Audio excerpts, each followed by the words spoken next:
Impact Family, impacting the world through healthy family.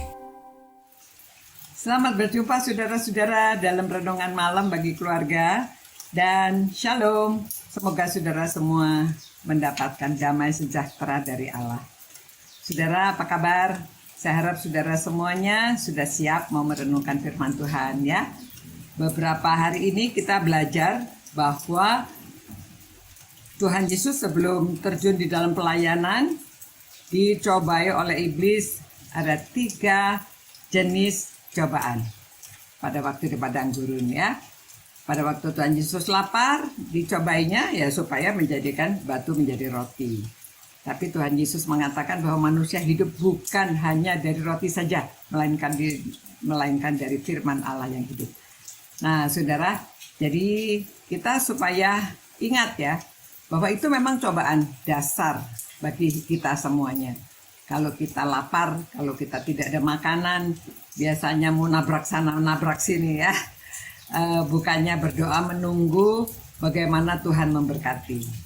Ya, saya sudah pernah memberikan contoh ya renungan yang awal-awal ya, bahwa Tuhan memberikan pada waktu pas, pada waktu kita nanti perlu. Ya, saya sudah pernah memberi contoh George Muller itu ya.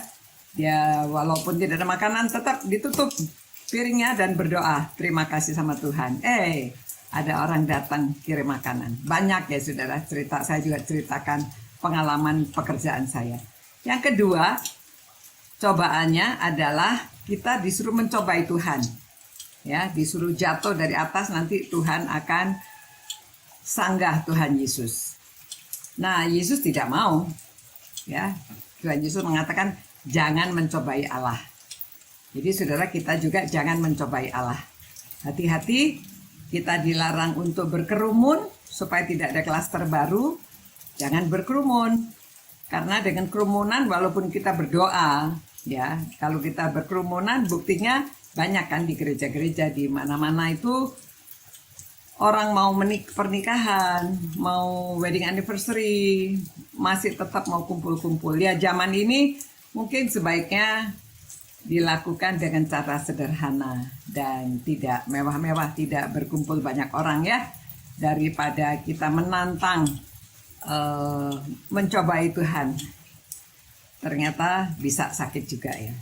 Nah, yang ketiga cobaannya adalah disuruh menyembah iblis, maka akan diberikan harta dunia ini. Nah, itu cobaan bagi kita saudara, apalagi bagi orang di dalam pelayanan, kalau dia di daerah ya. Kalau kadang-kadang justru orang yang semakin sudah banyak hartanya itu cobaannya semakin ingin banyak hartanya. Dan dia mau menjalankan dengan cara-cara yang bukan murni dari Tuhan.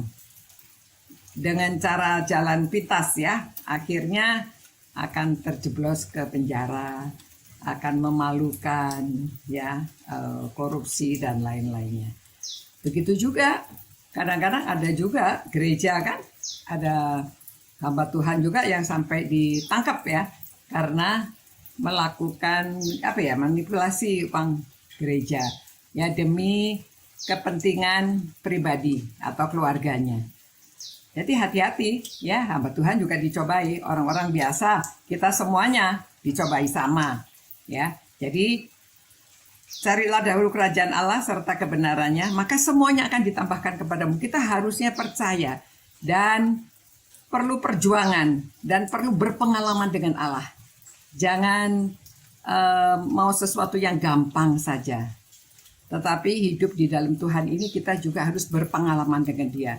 Ada susah, ada senang.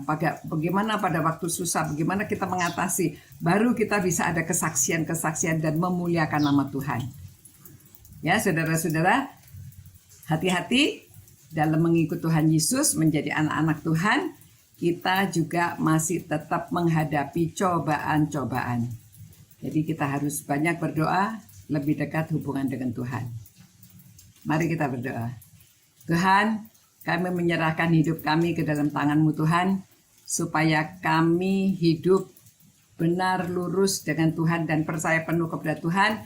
Dan jangan sampai anak-anak-Mu ini mencari jalan pintas dan melakukan perbuatan yang tidak berkenan. Ya Tuhan, sertai kami semua, biarlah kami dapat memuliakan nama Tuhan melalui kehidupan kami bersama-sama dengan Tuhan. Demi nama Tuhan Yesus kami berdoa. Haleluya. Amin. Sampai berjumpa saudara, Tuhan menyertai saudara-saudara. Selamat malam. Ciao. Impact Family, impacting the world through healthy family.